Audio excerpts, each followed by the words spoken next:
دور البرد اقسم بالله العلي العظيم وهم السرطان، وهم والله وهم. واللي تطلع حلقه لك شعرها قرعه وتقعد تقول لك انا المحاربه، انا القويه، انت بتصدري للناس وجع والم، انت بتصدري للناس خوف، انت بتخوفيهم، انت بترعبيهم. انا كان مريضه كانسر مكلماني تقول لي انا بقى عندي امل اعيش. انا ما بقولش لحد بطل علاج، اتعالجي وامشي على النظام، ما تاكليش سم، ما تاكليش دقيق، ما تاكليش فراخ، ما تاكليش اكل مرشوش. ما هي التجار اللي بتغش. انا بالنسبه لي منطقي ان تاجر بيغش دقيق وتاجر بيرش فاكهه وتاجر بيحقن فراخ هم اللي خلوا بشار بقى عنده الورم في دماغه. ده منطقي. احنا ظهر الفساد في البر والبحر بما كسبت ايديكم، احنا اللي عاملين ده. ده منطقي بما كسبت ايدي الناس، ده منطقي. لكن ربنا يعمل كده في بشار؟ لا. يقطع لي لساني؟ لا. يثبت ان انا خدت جرعات الكيماوي بتاعتي وان انا خدت الاشعاعي بتاعي كامل، مش 6 و3 زي ما انا بقول. يجي قدامي ومستعده قدام الناس كلها. فقنوات طلبتني بس انا جيت على منصتك اولا لان دكتور ضياء العوضي جه فيها، ولاني شفت الحوار بتاعك وكان من اكتر الفيديوز اللي انا بحبها وبرجع لها تاني وبتفرج عليها. فشرف ليا ان انا اقعد قدامك واقعد في نفس المكان اللي قاعد فيه دكتوري.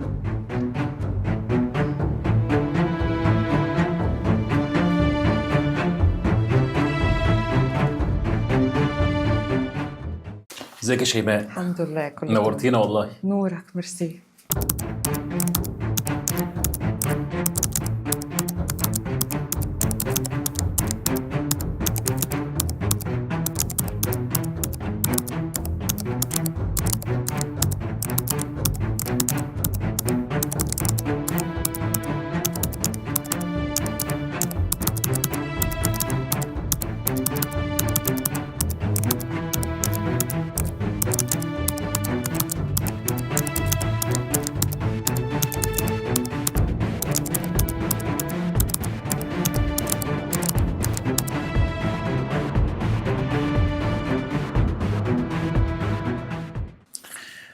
هتعمل لنا مشاكل انا عارف، بس حالتك من الحالات الملفتة للنظر جدا.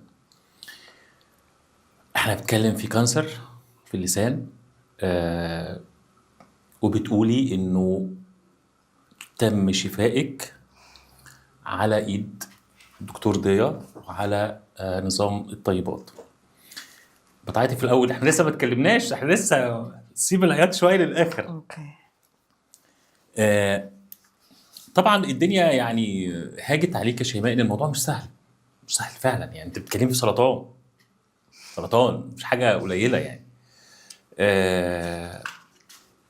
اثرت جدل كبير بصراحه، وكمان لانه في يبدو يعني تدخلات، لان انت قطعتي شوط في العلاج بالكيماوي.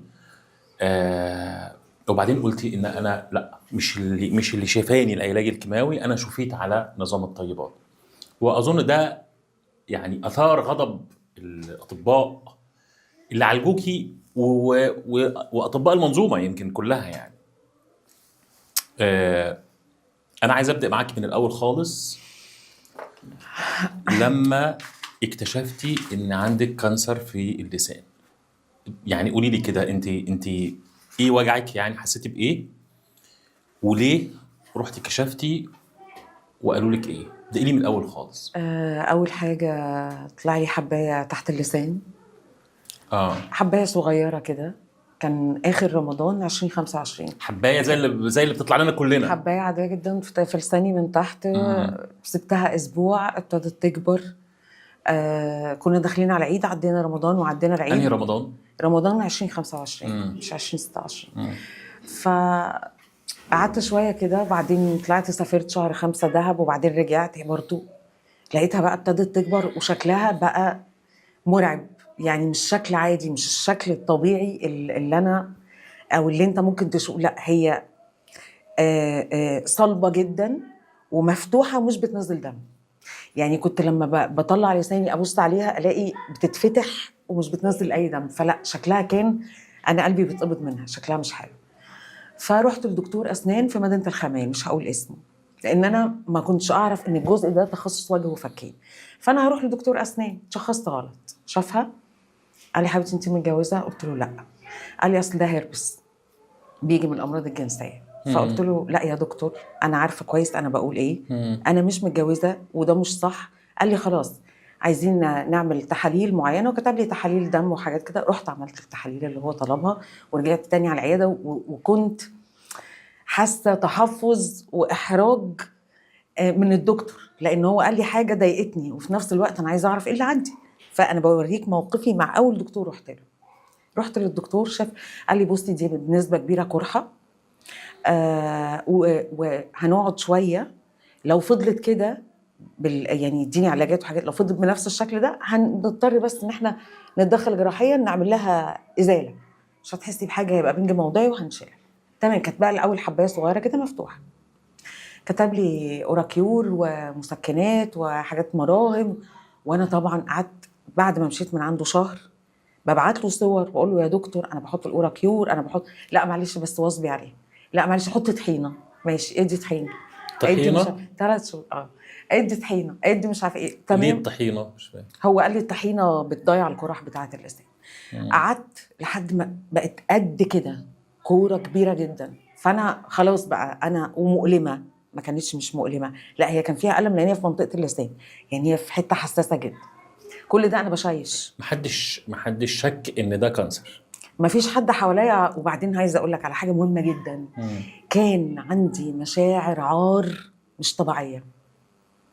يعني ايه؟ انا اساسا ثيرابيست، فانا دارسه شعور، فحته ان انا يجيلي في لساني حاجه كده بالنسبه لي انا محرجه اطلع لساني واقول انا جالي كذا في لساني او انا جالي كده في لساني. الموضوع بالنسبه لي انا واكيد اللي في حتتي هيشعر ده، لان انا حد متكلم جدا بشهاده الناس اللي حواليا، وحد لساني اداه، يعني لساني اقوى اداه ممكن اكون بستخدمها. فان لساني يتصاب كانت بالنسبه لي حاجه انا مش فاهماها وعندي اعتراض عليها، وعندي حاله من حالات انا عاوزه افهم هو في ايه، ليه هنا، يعني لو في وجع ليه في الحته دي تحديدا، مش قادره افهم.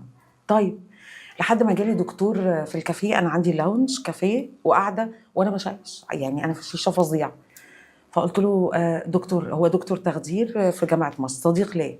قلت له دكتور اشرف. قال لي، قلت له بقول لك ايه، انا في حاجه مضايقاني قوي ومش عارفه الاقي لها علاج، وبجد مؤلمه خلاص بقى، ابتدى الاكل مش عارفه اكل، مش عارفه اشرب، لساني ابتدى يسقط تحت، يعني اول ما بقوم من النوم بقعد شويه عشان اعرف اتكلم. قال لي طب تعالي. فتحت بقي بص، قال لي ايه ده، ايه الشكل ده، انت ازاي ساكته، الشكل ده مريب، الشكل ده مش كويس، طب انت شايف ايه؟ قال لي طب خلاص، في دكتوره كبيره هنا اسمها دكتوره غاده المرشدي. دكتوره غاده المرشدي من اكبر دكاتره الوجه والفكين، موجوده في الشيخ زايد التخصصي، وموجوده في جنب مول اركان او حاجه كده، عياداتها يعني. طب احجز لي عندها، اكلم لك واحد صاحبي، وفعلا حجز لي عندها. رحت لها الشيخ زايد التخصصي لان كنت قلقانه قوي، فمش هستنى ميعاد العياده، فهي موجوده في الشيخ زايد التخصصي بتاكت 75 جنيه حاجه عبيطه. الساعه 10 الصبح كنت عارفه انها هناك. رحت اول ما دخلت الاوضه ونمت، فتحت بقي، اول ما شافت لساني كان في 2 دكاتره فتحوا البق، فانا سامعه كانسر. يعني ده اول بقى بمجرد النظر يعني. وايه، وهي حاله نادره، يعني مش سرطان اللسان، مش هتلاقي كتير بيجي لهم سرطان لسان، ده حاجه نادره جدا. غالبا الستات بيجي لهم سرطان ثدي، سرطان قولون. كل الناس اللي كانت حواليا في مركز الاورام كانوا انا الوحيده الحاله، هو طبعا في كتير لسان بس بين كل 100 بيطلع واحد، فحاله نادره. فبص بقى قلت لها بتقولوا ايه؟ كانسر. قالت لي ده بنسبه 80% ميليجننت، اللي هو معناها خبيث. قلت لها يعني ايه ميليجننت؟ قالت لي يعني ورم خبيث. ايه اللي بتقولوه ده؟ يعني فين ده كانسر في لساني ليه؟ اول رد لا استحاله. فكان في دكتور واقف قال لي استحاله ليه؟ انت بتقولي استحاله ليه؟ قلت له لا استحاله، يعني ما هو ليه لساني ليه؟ انا بقى كان كل دماغي ليه لساني، هو ليه لساني؟ مش قادره استوعب.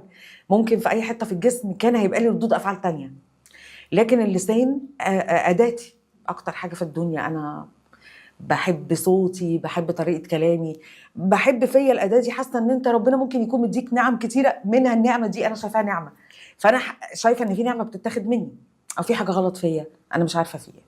طب تمام، طب هنعمل ايه؟ والله احنا بنسبه 80% عشان نتاكد 100% لازم ناخد خزعه، نعمل عمليه ناخد جزء، وانا شايفه يا شيماء ان احنا نشيل كله بالمره، لان ده ورم. قلت لها تشيلي كله ازاي؟ قالت لي انا هشيل الربع الاولاني كله. طب هعرف اقول سين؟ طب هعرف اقول صاد؟ قالت لي لا، ولا سين ولا صاد ولا راء، والكلام هيبقى نصه ضايع. بس احنا ممكن بعد كده بسنه نعمل اكستنشن للسان وتروحي عند دكتور تخاطب. انا بس عايزاك تبقى معايا في معاكي. احساسي انا وانا بيتقال لي ده، ونروح عند دكتور تخاطب يعلمك تتكلمي. قلت لها طيب بصي، مبدئيا هي كل ده انا على السرير داخله العمليات، وفي 2 دكاتره واقفين معاها، دكتور اسنان ومعاها دكتور تاني، وهي واقفه وهي دكتوره عظيمه يعني. قلت لها بصي، انا مش عايزه افقد حرف واحد يا بنتي. قلت لها بعد اذن حضرتك، انا عارفه ان انتي دكتوره كبيره، انا عاوزاكي تاخدي جزء عينه، طلع بقى ورم ما طلعش ورم سيبيه بعد اذنك، انا عاوزاه اخليه يا شيماء. قلت لها بعد اذنك، وابتديت اعيط. فجابت لي مرايه اديتها لي في ايدي وفتح، قالت لي افتحي بقك وطلعي لسانك، وطب هاخد الجزء ده معايا، وانا اقول لها لا. طب لحد ما وصلنا في الاخر، طب يا شيماء خلاص انا هاخد جزء صغير، بس لو طلع مالجننت او خبيث هنرجع تاني نعمل عمليه تانية ونستأصل. قلت لها خلينا بس الاول نتاكد، لان انا ماسكه في ال20%. يعني انت بتقولي 80، لا هو في 20 ممكن يطلع مش خبيث. امل يعني. دخلت العمليات، دي يقولوا لي ان انا في البنج، انا ما كنتش واعيه يعني. الناس اللي كانوا معايا بيقولوا لي ان انا كنت في جوه البنج عماله اقول سين صاد ر. بعد ما طلعت انا بحاول اتاكد ان انا حروفي كلها موجوده وان انا تمام. العينه طلعت، اتبعتت معمل إليا اللي موجود في رمسيس يوم 7/7. التحاليل كلها انا نشراها يوم ما سنترال رمسيس اتحرق. اليوم ده يوم 7/7 كانت النتيجه بتاعت المعمل بيكلمني وبيقول لي تعالي خدي النتيجه.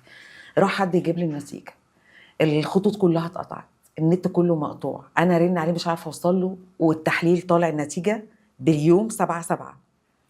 ولا هو عارف يوصل لي، المعمل جنب السنترال على طول، ولا هو عارف يوصل لي ولا انا عارفه اوصل له. وانا قاعده في البيت مش عارفه ان في قصه في الانترنت في مصر كلها، وان معامل التحليل كلها، وان النت واقع كله. ففكرت ان الواي فاي عندي في البيت فيه مشكله او الباقه بتاعتي فيها حاجه، فنزلت خدت العربيه انا برن عليه يعني مش عارفه اجمع، وطلعت على اول الشارع اروح بقى اشحن التليفون ولا الاقي شبكه فلقيت الدنيا كلها مفيش شبكه، وفي الراديو بيقول حريق سنترال رمسيس.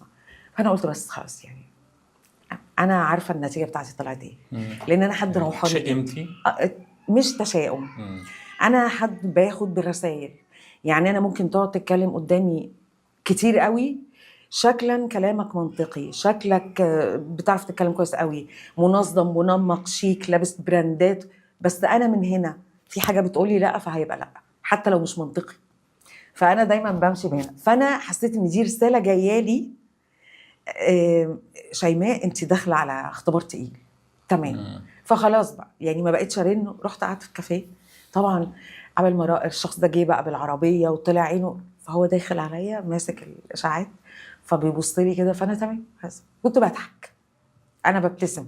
خلاص بقى يعني انا اتاكدت ان هو مالجننت، ورم خبيث. فتحت الورقه بصيت عليه لقيته ديجري 2 درجه تانية. طيب رحت رافعه التليفون مصوره، بعت للدكتوره بالليل، قالت لي لا حول ولا قوه الا بالله، والفويس موجود معايا منهم لله الدكاتره اللي شخصوكي غلط. الفويس موجود على التليفون، انا الكلام ده ما طلعتش قلته في اي حته. عايزني اشغل الفويس بصوت الدكتوره، لو كنت تشخصتي بدري ما كانش الموضوع هيبقى فيه كده. طب ايه اللي هيتم؟ اللي هيتم كالتالي: انا طبعا رحت لاكبر دكتور اورام في مصر وعنده مستشفى كبيره في المهندسين، راجل محترم جدا. دخلت اوض الناس بتاخد فيها كيماوي، وانا حجزت وقعدت. دخل الدكتور، كنت انا وبناتي الاثنين، فبص شكلي طبعا كان شعري اطول من كده وشكلي كان غير كده. مين اللي قلت له انا؟ فتعالي راح مطبطب عليا وبص كده قال لي انا عارف ان الموضوع صعب وعارف ان مكان الورم صعب، بس احنا هنعمل التالي: هناخد 9 جلسات كيماوي لمدة 6 شهور، ومع 9 جلسات كيماوي هناخد حاجة اسمها مناعي، وهنستأصل المكان اللي جه فيه الورم. في الإشعاعات عندي الورم متركز في الربع الأول من اللسان، ومتركز في عظم الفك من هنا، ومشي لحد الغدة الليمفاوية هنا، ابتدى يعمل فيها مستعمره في الجزء ده على حد قوله يعني في الحته دي. فانا مطالبه ان انا اشيل. هو بقى بالظبط قال لي كده هنشيل نص اللسان. فهو اول ما قال لي نص اللسان قلت له طب انا هتكلم ازاي وانا زي ما بتكلم قدامك كده؟ طب ماشي تمام، هتكلم ازاي وبضحك. قال لي بصي لا انت مش هتتكلمي. طب هبلع ازاي؟ ما هو اللسان بياخد الاكل بعد ما بمضغه يعديه زحلقه ينزله بطني. قال لي هنعمل اكستنشن. طيب تمام. التذوق قال لي بنسبه يعني هو عايز يعمل وصله بعد كده هيشيل للسان؟ نص اللسان كله لانه يعني في بعد حاجه كده اسمها اكستنشن دي سوفت. يعني يعمل وصله؟ يعمل وصله بس ما تبقاش زي اللسان، بس هي عشان تبقى حاجه هتاخد الاكل تزحلقه تنزله. مش عشان تعملي علاج طبيعي او عشان تخش ما عند فيش بتوع علاج التخاطب؟ طبيعي في اللسان. اقصد هو اقول دكتور تتكلمي تخاطب. بعد عشان تعرف تتكلمي بعد كده. بالظبط. مم. بالظبط. وربي شاهد على كل حرف بقوله. قال لي لا هتتكلمي. طب ازاي؟ قال لي هتقولي هتبقي مفهومه. فانا كامل احترامي ليه، انا شفت الدكتور ده انت في حاجه غلط. يعني انت في حاجه غلط. يعني انت بتقولي عادي جدا كأن انت بتتكلمني عن ضفري هيكسر او ده لساني، انت فاهم؟ فانا ضحكت قلت له هعمل كده. طب والله طب دي حاجه لطيفه، ايه تاني؟ قال لي الجزء ده كله هيتشال، العظم ده عظم الوش، وهنركب اكستنشن بلاستيك وهنفتح من بره لازم، يعني هيبقى فيه فتح. وتخيل ان مش هيبقى فيه العظمه دي. فانا بقى قاعده اتخيل وشي ولساني بقى، انت فاهم؟ طب هاكل ازاي؟ في خرطوم هندخله بحيث ان انت تقعدي فتره تاكلي. وهيشيلوا طبعا الغدة. يعني انا وشي اتدمر. طبعا عايز لما تضربوني طلقه في هنا احسن. فانا ايه قاعده، بناتي طبعا بقى منهارين الاثنين قاعدين يعيطوا. فانا قلت له طب ليه واخداهم معاك يا شيماء؟ ده موقف صعب قوي. واخداهم مع مين هيبقى معايا؟ انا رايحه للدكتور بيكتشف الدنيا، هم مش مستوعبين اللي هو بيقوله فمنهارين. وانا خلاص انا جوه الحاجه وعندي شعور ان هو لا، ما هو ربنا مش هيعمل معايا كده. لا، هو في حاجه غلط بتحصل انا وراها لحد ما اجيبها. بس هو ربنا اللي انا اعرفه، يعني انا ربي انا اعرفه. عديت بحاجات كتير في حياتي وشفت كتير وبشوفه حواليا في حاجات كتير. مش هيعمل معايا كده. يعني هو ليه كنت عملت حادثه ووشي فرم يعني افضل من ان انا ابقى قاعده بقى يتشال حته من اللسان ليه اعمل ده؟ ليه اروح اشيل لساني وبعدين اعمل اكستنشن وبعدين اجيب دكتور تخاطب يعلمني الكلام؟ هل انا هقدر اعمل ده؟ لا مش هقدر اعمل ده. فقلت له يا دكتور لا، يعني مش انا اللي حضرتك بتقوله ده كله انا مش هعمله، مفيش عمليه. فخلينا ناخد ايه الحاجات الاقل اللي انا ممكن اعملها، اللي هي ايه؟ الكيماوي. طب تمام يا دكتور، انا ممكن اخد كيماوي. شوف اشعاعي، طيب الكيماوي وبعدين الاشعاعي، طيب ماشي اخد ده. وفي المناعي بقى. طب يا دكتور ايه المناعي ده؟ مسك الروشته وانا وريتها لك، وده السبب اللي خلاني اصدق دكتور ضياء العاضي واتابعه. مسك طيب انا بس الروشته. عايز اقف عند الاقرار ده.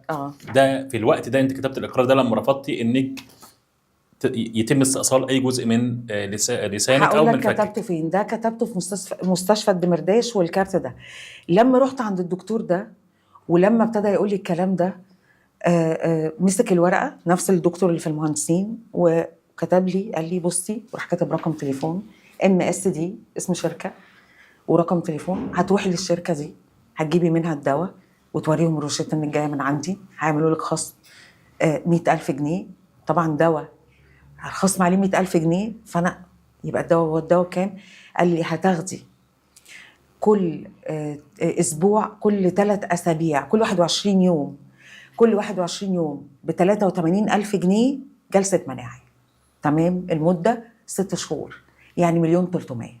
عشاني انا هينزلوا لك 100,000 جنيه او 70,000 جنيه عشان جايه من عندي.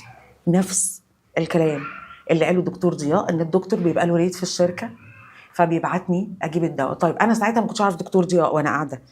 فلما لقيته كتب لي الرقم وكتب لي اسم الشركه انا قلقت، لان هو الطبيعي انا بكتب لي دواء من الصيدليه. فقلت له هو ده مش موجود على نفقه الدوله؟ قال لي لا، يعني لسه مش معترف بيه. قال لي قلت له طب ده هيعمل ايه؟ انا اوكي ادفع 1,600,000 1,300,000 ما عنديش مشكله لان انا ماديا كويسه، بس ده هيعمل ايه؟ ده بقى اكيد انا هاخده هطلع اجري بقى رهوان والورم هيختفي وكل حاجه هتبقى تمام. قال لي ده بيزود المناعه 20%. قلت له بس؟ قال لي اه. هيساعد جنب الكيماوي. طب الكيماوي انا وانا باخده وقع مناعتي تماما. يعني انا وانا باخد، انا خدت 3 جلسات كيماوي، مناعتي وقعت تماما بعد اول جلسه كيماوي. اللي هو كل ما اكلم الدكتور يقول لي اشتري ابر مناعه، الابره ب 4-5 آلاف جنيه باخدها في رجلي، في اي في فخدي، في الابرتين.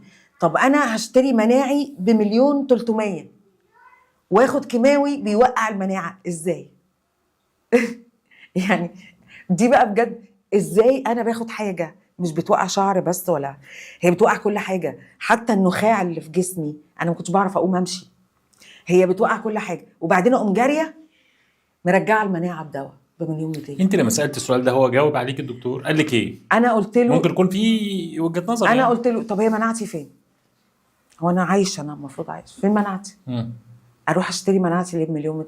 هي فين مناعتي؟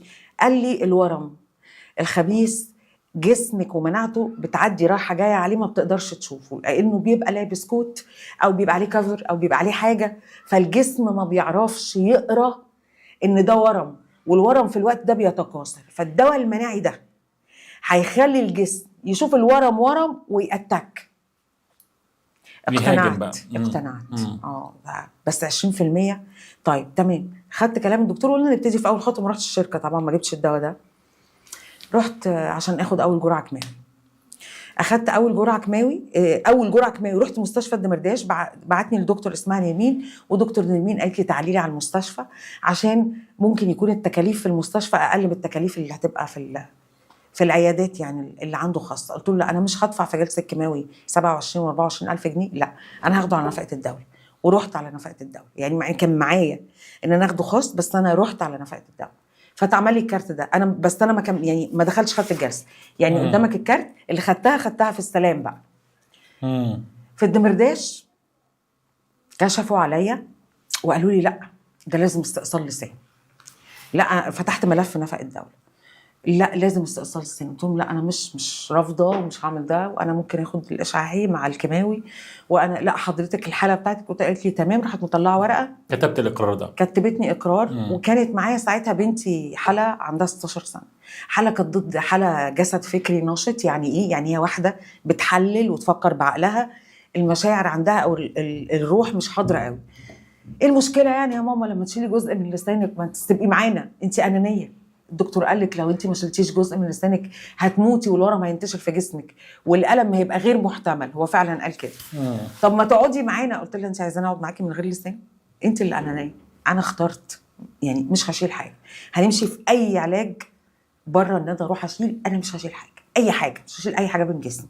ورحنا مضيت الاقرار ده، وبعدين قلت لا انا لقيت كميه بشر في مستشفى الدمرداش على الارض قاعدين، وفي الجنينه بره وجوه، وخليني اقول الامور متسهله وكل حاجه تمام.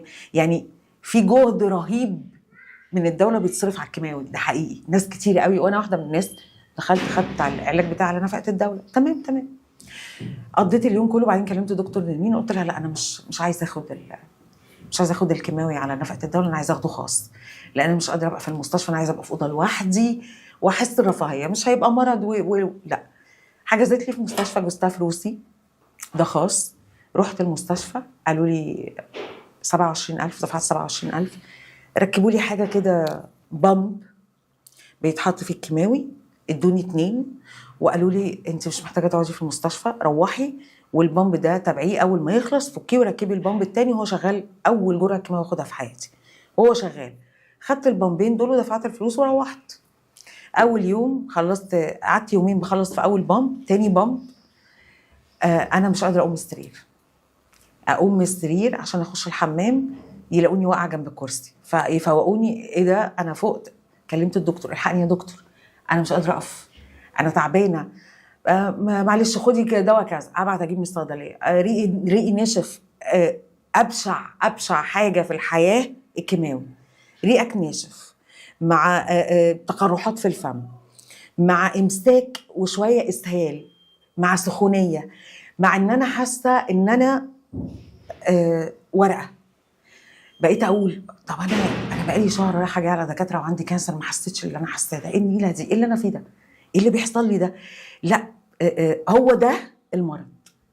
انا قلت ده اللي انا فيه، ده اللي حسسني المرض. انا الاول ما كنتش حاسه حاجه، يعني واقفه على رجلي، عندي في لساني كلكعه محترمه، بس رايحه جايه بتكلم بقى. لا انا دلوقتي بقى قاعده، شعري كله من اول جلسه اتجمع كله، ولقيته اللي هو باجي بسرحه في الحمام، هو شعري كله مسك في بعضه كده، مش عارفه، حاجه غريبه جدا، ليفه كده يعني ما بيتحركش. رحت لبست ورحت نازله الكوافير اللي على اول الشارع، دخلت لها قلت لها شيلي شعري، انا مش هقعد استحمل بقى لما يقع حته ويقع حته. شلت شعري ورجعت تاني، لبست الطاقيه وقعدت في البيت.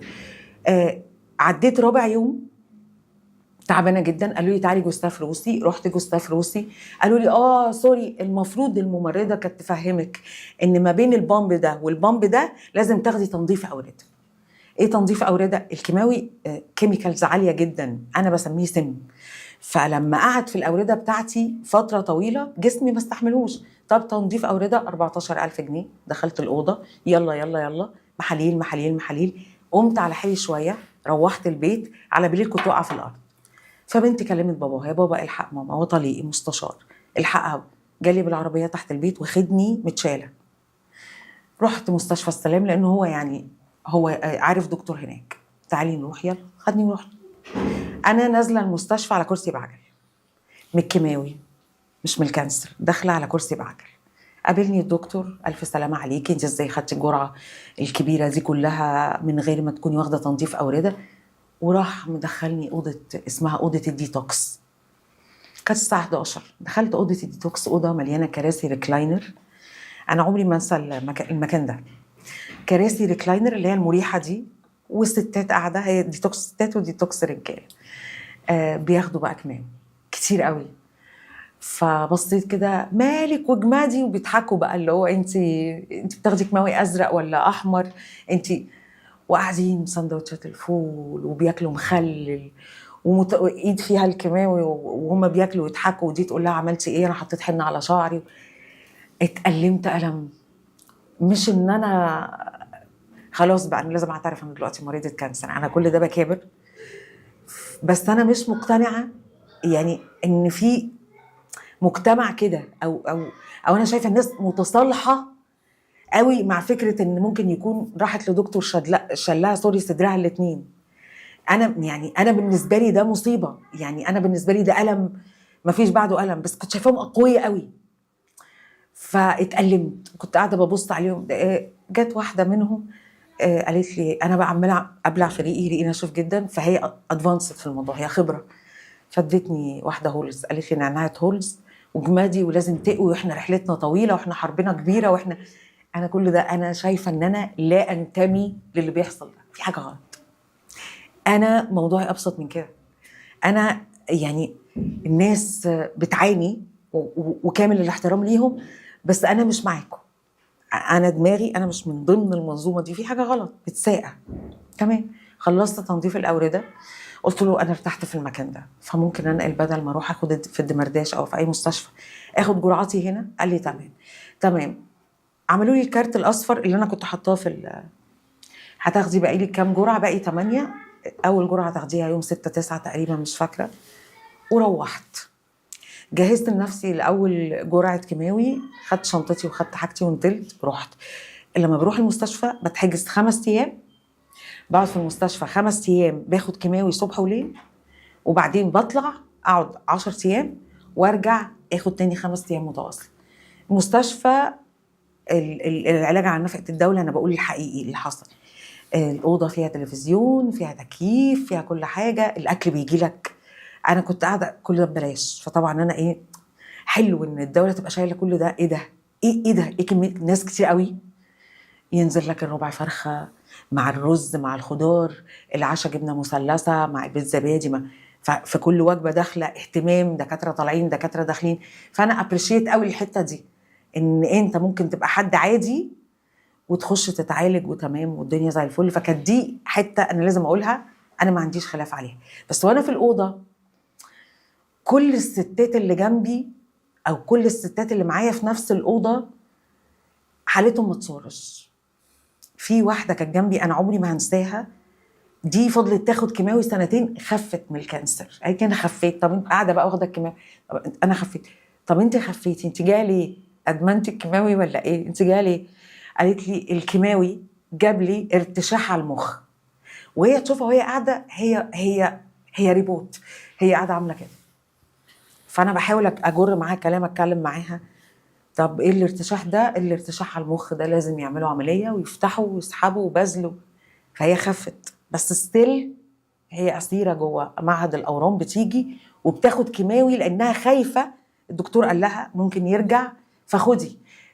فالكيماوي ده عامل زي الميه، عادي جدا. واحده تكون خلصت والدكتور قال لها لا احتياطي، بعد ما تخلصي في 6 بيتقال عليهم ايه، جرعات تحفيزيه او تكميليه مثلا، تكميليه، مش فاكره الجمله اللي هو ايه، عشان في خلال ده يعني احتياطيه تكميليه او حاجه زي كده، احتياطي عشان ما يرجعش لورا، بس هي خفت تمام. فده عمل لها على المخ، ميه على المخ. ابص يميني ابص شمالي، اللي جايه من العمليات متشال صدرها كامل، وانا بقى طبعا بالنسبه لي ده رعب. فكل اللي يسالني انت عندك الورم فين، انا عندي عار، مشاعر عار حقيقي ان انا اقول في لساني. فبص كده اقول فم، حلق، مش عايزه اقول لسان، عندي عار. مع يعني مشاعري دي عندي عار، اللي هو يوم ما جربت اقول لسان واحده قالت يا لهوي جالك في اللسان. يعني اللي هو انت بتتعاقب على حاجه، اللي جاله الكانسر ده هو بيتعاقب على حاجه. فممكن وانا في الاوضه اعترض، يا الممرضه داخله التعامل بتاعها صعب او حاجه، اقول لها بعد اذن حضرتك، فتقول لي اسكتي ده جالك في اللسان. انت يعني مثلا واحد شهد شهاده زور مثلا يعني مثلاً. او كذاب او ما في كتير برضه بيكذبوا اللي وجالات هو السرطان يعني. الورم بياخد، او السرطان الناس حاطه حواليه هاله، ما فيش حد كان بيقول عندي سرطان.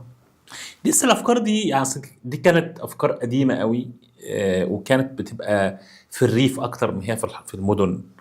يعني اللي هو كان في يقول لك المرض الوحش مرض الراضي. ولما حد بيتصاب بيه او بيموت بيه ما برضاش يقولوا. لسه الافكار دي موجوده. موجود. وانت لو حد كلمك في التليفون انت تعبان الفتره دي، والله ما جيتليش ليه، معلش اصل انا عندي سرطان لسان، هيبقى رد فعله ايه؟ يعني وتلاقي بقى اللي يحضني واللي يطبطب عليا واللي يعيط واللي بص دي عندها سرطان لسان. فالموضوع كان عندي فيه عار، مشاعر عار دي اعترف بيها كانت موجوده. فكنت اقول لهم فهم، اصل انا مدخنه، جنبي واحده عندها سرطان رئه، فبقول لها انت بتشربي سجاير؟ قالت لي لا عمري انا ما اشربش، هي ريفيه ابدا. الكومن بين كل دول ان هم مستواهم الاجتماعي وطبقتهم مش عاليه. الكومن في كل دول ان هم بالنسبه لهم الكلام اللي قاله الدكتور ده شيل، قال هيشيل وبعدين هيخش يشيل. فهو ازاي انا اشيل حاجاتي كده؟ يعني ازاي الدكتور يجي يقول لي شيلي فاقوم شايله؟ بلس انا اللي دعم الموضوع عندي ان هو لسان. فاللي هو انت مش هتقول له يلا توكل على الله يا دكتور شيل اللسان، لا هنا انا وقفت اشيل ليه واعمل ايه وايه الحلول. ما هو بص، انا عندي ابتلاء دلوقتي كبير انا كنت شايفاه، بس هو اكيد ليه اسباب مشاعريه ونفسيه، وانا اشتغلت على ده لان ده شغلي. بس ماديا انا ما كنتش عارفه امسك اسبابه ايه، واستحاله يعني انا ربنا اعرفه، استحاله هيكون دي نهايه قصتي او دي قصتي ان انا ابقى لساني مقطوع ووشي. لا يعني انا كان جاي معايا الموضوع، لا هو مش هينفع. خدت الجرعه ال5 ايام، طبعا بقى في 3 يوم كنت بزحف. يعني اول يوم تاني يوم انا قاعده بقى بهزر وبخش هنا وبعمل هنا، تالت يوم رابع يوم انا بزحف في الارض حرفيا، مغص، اسهال مش طبيعي، تاني يوم امساك مش طبيعي. انا جسمي كنت اقول دايما انا جسمي مش متحكمه فيه، انا جسمي مش معايا، انا كأن جسمي ده ركبه شيطان هو اللي معاك كنترول. الصبح اسهال بالليل امساك.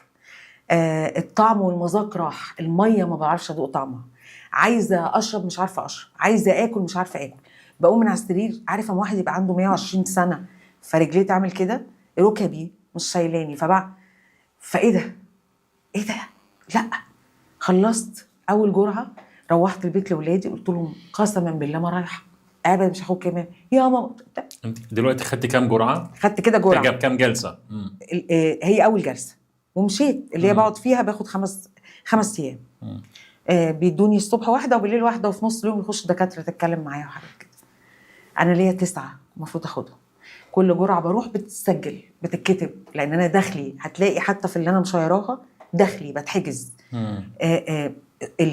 البروتوكول، في حاجه اسمها بروتوكول علاج، الدكتور بيحط بروتوكول، لازم اخلص البروتوكول ويقول لي مبروك بعد ما يشوف المسح، خفيتي يا شوشو اتفضلي. انا ما خلصتش البروتوكول، واللي طلع قال ان انا خلصت البروتوكول هبقى اجي لك. خلينا بس نكمل عشان ما احنا نوقفش. دلوقتي قلت لهم لا، الموضوع صعب وكفايه شعري اللي وقع. طبعا كانوا شايفيني سطحيه، ودكتور بسام الله يمسيه بالخير، شعرك شعر ايه؟ الشعر يطلع ونجيب باروكه ده ورم في جسمك ده مش عارف. ماشي، رحت خدت تاني جرعه. تاني جرعه بقى دي كانت خلاص بقى، يعني انا طالعه من تاني جرعه راجعه، ما كنتش بروح بالعربيه، كنت بروح باوبر وبرجع باوبر. راجعه حالفه 100 يمين، انا ما قعدت بالمستشفى تاني، انتهى. ليه بقى؟ كان ساعتها دي فتره الامساك، انا طعم الاكل راح، مش عارفه استمتع بحاجه، شعري ما بقاش موجود، حاسه ان انا مسخ. وبقيت اقول هو ليه مريض الكانسر الوحيد، المرض الوحيد اللي لازم امي لا اله الا الله تبقى فاهمه ان عندك كانسر؟ ليه؟ يعني ليه مريض الكبد بيبقى باين عليه علامات الارهاق؟ تمام. اي مريض ليه مرضي؟ يعني ربنا سبحانه وتعالى لما اتكلم عن الامراض كان قال على مرض البرص او الشخص الابرص، دي من الامراض اللي انا بشوفها ظاهره، فممكن تبقى في اذى مش عالي شويه لصاحب المرض. انا ما بعترضش على المرض، انا بتكلم عن ان ممكن يبقى في اذى مش عالي، ده بصنع الجسم وربنا سبحانه وتعالى، ده ابتلاء وليه علاج اكيد، انا واثقه من ده. بس ليه انا بقى شكلي كده؟ ليه جلدي كله نشف وبقى مقشر مفلق مقشف زي ما بيقولوا؟ ليه ضوافري بقت سودة؟ ليه شعري مش موجود وحواجبي ورموشي؟ ليه وشي وارم كده؟ دي مش انا، ده مش اعتراض على ابتلاء ربنا، ده تدبر، لاني انا اعلم ربي. فهو ليه هيعمل معايا كده؟ هل انا مثلا كنت فرحانه بشكلي قوي فهل ربنا هيعاقبني؟ لا مش دي. هل انا افتريت؟ طب تعالي راجعي ورقك، جيب ورقه وقلم واكتب. طب انا ايه الرساله؟ هل انا ما بستخدمش لساني صح، او انا باذي حد بيه؟ طب حقكم عليا، لو انا حقك عليا، طب انا ضايقتك حق كل حق. هل انا ضغطت نفسي جدا فتره قبل فطلع لي على هيئه ورم؟ ابتديت اتعامل مع مشاعري، وانا خدت قرار، انا مش راجعه المستشفى تاني، انا مش هتعالج تاني. انا ربنا لو كاتب لي ان انا اموت بالداء ده هموت بيه، ولما هقابله هقول له يا رب انت اكتر نعمه اديتها لي كانت لساني، وانا مش هفرط فيها، وهو في حاجه غلط. فانا يعني انا قابله، ولو ظهر اي بس بصيص امل يخليني اخف هروح وراه، الا ان انا اعمل اللي الدكاتره بيقولوا عليه، او الا ان انا اخد الماده اللي لما كنت بشيل. انا كنت عامله بورتاكاس هنا، لما كنت بحب اخش الحمام كنت بفك البورتاكاس بتاع الكيماوي احطه عشان اخش الحمام، ارجع الاقي في الارض كتله جير، كتله بينقط بقى، هو محلول بينقط، انا شايفاه ميه، وهما بيبقوا لافينه بفويل كده، في الارض تباشير جير. فانا كنت اوطي، انا دخل جسمي ده ليه؟ يعني ليه؟ لا مش عايزاه، خلاني مسخ. لا انا رافضه ده. طلعت من تاني جرعه وانا مقرره انا مش راجعه تاني. جات ميعاد الجرعه بتاعتي، كان في عم اشرف المركز في السلام، وانا في الشيخ زايد في اكتوبر بعيده، فعم اشرف كنت بكلمه يحجز لي.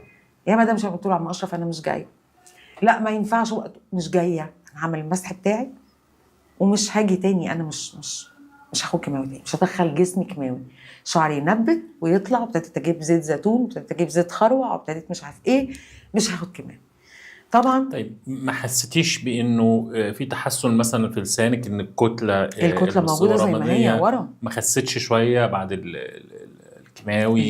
لا زي ما هي؟ لا كانت موجوده، ما انا بقول لك انا سقت، انا دي تجربتي، انا سقت، انا تعبت، انا جالي بعد تاني جلسه تاني وانا في الورق عندي مشيره، جالي جلطه، قعدت بقى 3 ايام. بعد الثالث يوم جت جلطه امتى؟ بعد 3 ايام من تاني جرعه، انا كده واخده قرار مش راجعه. لقيت جالي تكتل. طب كملي لي بس، كملي عشان ما انتوش. انا وصلت لفين؟ احنا وصلنا لما اتكلمتي الراجل اللي هو بيحجز، قلت له انا مش جايه، وبقيتي تجيبي زيت زيتون وتحطي على شعرك. 4 ايام لقيت فيه تكتل هنا، قعدت اعمل عليه كمادات ميه سخنه، لقيته بقى هنا، جالي في الجزء ده، ابتدى الجزء ده يكبر، زوري اتقفل، مش عارفه اتنفس، مش عارفه اكل، اشرب بق الميه يبخ تاني، يعني اشرب الميه تبخ، اشرب الميه تبخ. طب انا عندي ايه؟ رحت رايحه على جوستاف روسي، كشفوا عليا بالسونار، قال لي عندي جلطه في الوريد الودجي او الودجي او الودجي، معرفش اسمه ايه، كانت من هنا لهنا جلطه قافله الوريد كامل، فمنع الدم اللي بيبقى جاي من المخ ينزل على الرئه، فدي خطر جدا، ولازم انا بقى المفروض اروح بعد كده كمان اكمل كيماوي، ولازم تاخدي ابر كليكسان ولا كريسكان. كنت بجيب ابرتين كل يوم، واحده هنا واحده هنا، كل 12 ساعه. كام ابره؟ حوالي 60 ابره. جبت الابر وابتديت اخد. الجلطه كانت من اصعب بقى الحاجات، اكتر من الورم. قلت لهم يا جماعه انا جالي جلطه، وكلمت الدكتور بتاعي، يا دكتور انت ما بتسمعيش الكلام، اللي هو الدكتور الاول دكتور ليه، لازم تكملي البروتوكول. قلت له لا، عشان خاطري دخلني على الاشعاع ونشوف. انا مش عايزه كيماوي تاني، مش جاي معايا، مش هاخده، لازم الكيماوي، بعد اذنك دخلني اشعاع. تمام، روحي اعملي تخطيط. رحت عملت تخطيط اشعاع، حاجه كده بلاستيك فردها على وشي، كانت سخنه جدا، خدت شكل الوش. وهنحدد. طب الاشعاع؟ لا، ده الاشعاع ده بقى غير الكيماوي خالص، ده حاجه تانية. يعني يا دكتور مش هيجي لي امساك واسهال وهفقد شهوه الاكل وهفقد مش عارف. لا لا، ده حاجه تانية، ولا هتخلصي الجلسه ما تطلعي تاكلي. طب حلو، خلاص. قلت للبنات انا هاخد اشعاع وهخف عليه ومش هاخد كيماوي. طيب، رحت خدت اول جلسه اشعاع زي الفل، دخلت اوضه باب مقفول ورا باب ورا باب، ودخلت على الجهاز وركبوا لي الماسك، وفي اشعاع بيتوجه هنا وبيتوجه هنا وبيتوجه، بيبقوا فاتحين بقي بحاجه كده وبيتوجه جوه اللسان. اول جلسه تمام، تاني جلسه تمام، تالت جلسه ابتدى لساني كله يضرب فقفيق بيضه، كله كله كله ملتهب، وجعني جدا، سقف حنكي. ابتدى الجزء عندي ده كله لون، والجزء ده لون، بقى نص وشي اسمر والنص اللي فوق ابيض، وباين لحد دلوقتي لو تلاحظ الجزء ده رقبتي، والجزء ده كده غير ده. بشرتي بشرتي غمقت. فيا ستي خلصي العلاج. قلت لهم لا، في حاجه غلط. بشرتي يا دكتور؟ بشرتك دكتور بسام، كملي، انت هتاخدي 30 جرعه متفاوت الشد، 30 جلسه متفاوت الشد. انت خلاص كده نهيتي موضوع الكيماوي؟ ما فيش بقى، والله ما خدت كيماوي، انتهى. ما انا عندي جلطه كمان، يعني حتى هي باينه في رقبتي لحد دلوقتي، هي بتروح راحه بنسبه 50%. لا، انا بسمر، بشرتي اسودت، وانا مش بلس ان هو بيعمل حاجه اسمها الوزمه الليفيه. ايه هي؟ هو بيضرب الغدد الليمفاويه. انا رحت كشفت عند الدكتور، قلت له انا عايزه اعرف الاشعاع عامل لي ليه. وشي بقى كان كده، وعندي اللي هي دبل تشن، عندي لغط، وانا براقب وشي وشكلي، لا شكلي في حاجه غلط. انا رايحه اتعالج، انا مش رايحه اتشوه، انا رايحه اخف. فانا مش رايحه اخف واطلع بان انا الغدد الليمفاويه عندي تبقى مضروبه ويبقى متجمع السائل الليمفاوي كله، فانا كدقني دي قد كده. طب ايه يعني اكمل ازاي؟ انا باخد حاجه عملت لي سايد افكت في حاجه، لا في حاجه غلط، انا مش هكمل. فكان دايما الدكاتره تقول لي ده ورم، ده سرطان، احمدي ربنا ان في علاج وانك هتاخدي حاجه ليها علاج. طب حضرتك العلاج مش عامل لي كواليتي اوف لايف، مش مديني جوده حياه. انا ببص في المرايه بقول يا رب خدني، انا ببص في المرايه بقول يا رب خدني، مش عايزه اعيش. هو ايه ده؟ هو انا هتشوه؟ طب ماشي، خلصنا من موضوع اللسان، وشي هيتشوه؟ لا مش هكمل. ورحت واقفه الاشعاع. خدت قرار لا مش هاخد الاشعاع. لا بقى انت بتهزري، انت لا هتاخدي اشعاعي ولا هتاخدي كيماوي، امال انت هتاخدي؟ خدتي كام جلسه اشعاع؟ خدت حوالي 6 أو 7. من كام؟ من اصل 30، وكان المفروض الدكتور قال لي هترجعي تعيدي ال 30 من اول وجديد. تمام ماشي. كان طبعا بقى فقدت حاسه التذوق تماما، وكان ده ألمني جدا، مش عارفه اتذوق اي حاجه، لساني كان وارم. قعدت حوالي شهر مش عارفه اكل، مش عارفه اشرب، وعايزه اقول طول الرحله دي بدخن، طول الرحله انا مدخنه شرهه. انا قاعده في الكافيه 24 ساعه، عندي الشيشه، اقل حاجه ربع كيلو معسل في اليوم. يجي لي الولد يقول لي مدام شيماء خلي بالك ده الحجر ال 12، انت فاهم حاجه؟ كل ده انا مدخنه شرهه. شيشه اللي هي فواكه دي ولا شيشه قص شيشه؟ لا انا ما بحبش المعسل، بس انا مدخنه.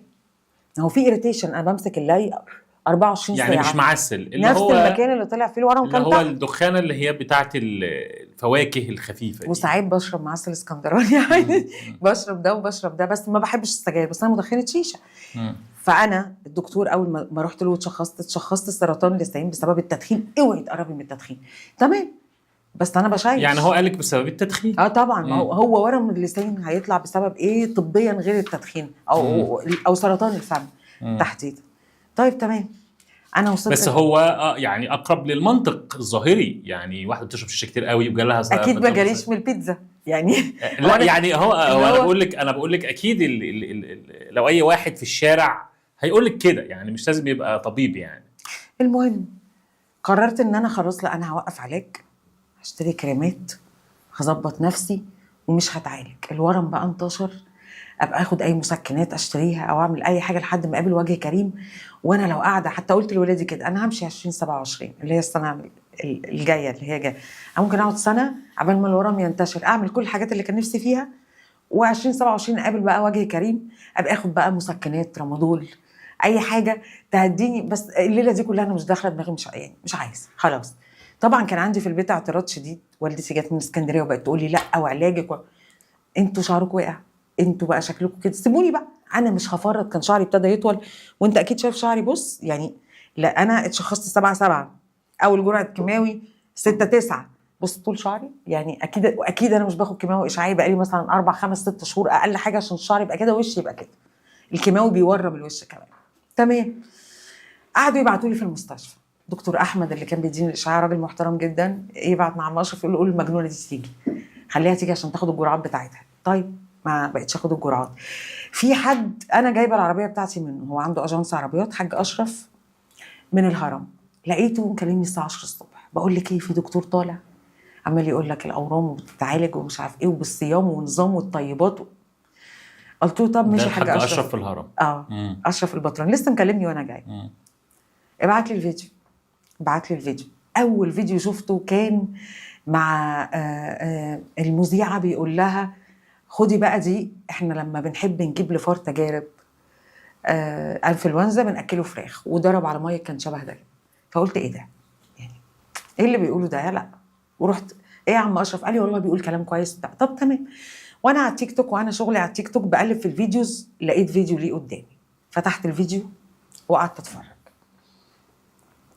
اولا كل حاجه انا عديت بيها وعقلي جابها لي وانا في الرحله هو قالها، وانا ما كانش في حد حواليا بيصدق التفكير بتاعي، ان انا مش مقتنعه ان شعري يقع وحواجبي تقع ورموشي تقع وتقول لي بتعالجني، انت بتشوهني. دي كانت دماغي.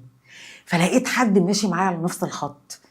قال لك الدكاتره العيان بيروح لها بيدوله المناعي اللي بيفك ايد الخليه ويخليها تضرب جسمك. ده اللي حصل معاه. والدكتور اللي بيبقى له ريت في شركات الادويه، ده اللي حصل معاه. بلس ان هو مدخن، فالموضوع جه على الهوايه. لا ده انا هتابعه ما اشوف.